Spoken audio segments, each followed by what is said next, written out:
Hello à tous, dans cette vidéo je vais vous présenter 3 applications pour vos Insta Stories. C'est 3 applications gratuites avec options payantes, mais on a largement de quoi faire avec tout ce qui est gratuit. Donc ces applications, il y en a 2 qui concernent uniquement la photo et une qui concerne la photo et la vidéo. Je vais vous montrer les aspects négatifs et les aspects positifs de chacune de ces applications. La première c'est StoryArt. Alors StoryArt, elle vous présente autant d'options payantes que d'options gratuites, ce qui est pas mal puisque c'est équilibré. Il y a largement de quoi faire avec ce qui est gratuit. Vous avez des grandes catégories de stories.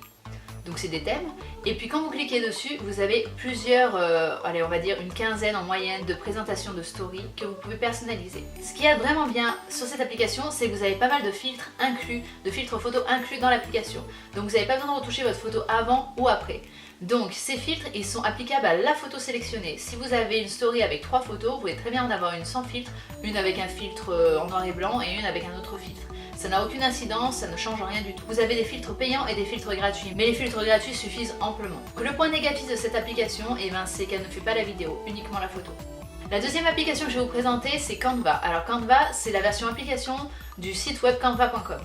Donc si vous connaissez déjà Canva, vous savez que c'est assez riche, ça vous permet de créer tout type de documents liés aux réseaux sociaux et autres. Donc vous pouvez créer des affiches, vous pouvez créer des flyers, vous pouvez créer des publications Facebook, des couvertures Facebook, des thumbnails pour YouTube, donc les thumbnails c'est l'image qui correspond à votre vidéo, tout et n'importe quoi en fait.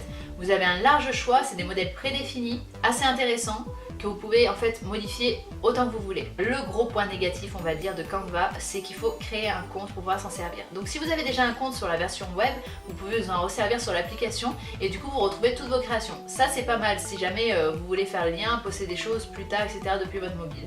Si vous n'avez pas de compte sur la version web, on va vous demander de créer un compte pour utiliser l'application. Donc soit avec un compte Facebook, soit avec un compte Google, soit avec une adresse mail. Le deuxième point négatif de cette application, c'est qu'elle ne fait pas les vidéos non plus. Autre point positif, c'est que, mis à part le large choix de modèles, c'est que vous avez des filtres photos inclus dans l'application. Comme pour la précédente application, vous avez des options payantes, mais les options gratuites sont largement suffisantes, autant en filtre photo qu'en modèle. L'autre gros point positif, c'est quand même sa simplicité d'utilisation.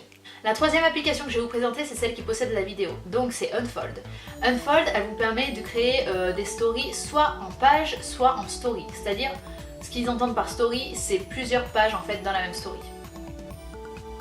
C'est pas très clair. Vous avez le choix soit de créer une page, soit de créer une story entière, soit d'exporter une page, soit d'exporter une story entière. Alors, le gros point négatif de Unfold, c'est qu'il n'y a pas de filtre inclus. Donc soit vous modifiez votre photo ou votre vidéo avant, soit vous modifiez après et ça peut vous causer une perte de qualité. Mais le gros point positif c'est quand même qu'il y a la vidéo et que vous êtes assez libre selon le modèle que vous utilisez, vous pouvez recadrer la vidéo, couper le son ou le laisser et vous pouvez aussi soit choisir de jouer la vidéo en boucle, soit choisir de jouer la vidéo une seule fois. Le choix de modèle aussi est intéressant et c'est assez personnalisable. Toutes ces applications vous offrent le choix soit d'enregistrer directement votre story sur votre téléphone, soit de la publier directement sur Instagram. Ce qui peut vous permettre de créer en fait du contenu à l'avance et de le poster au fur et à mesure.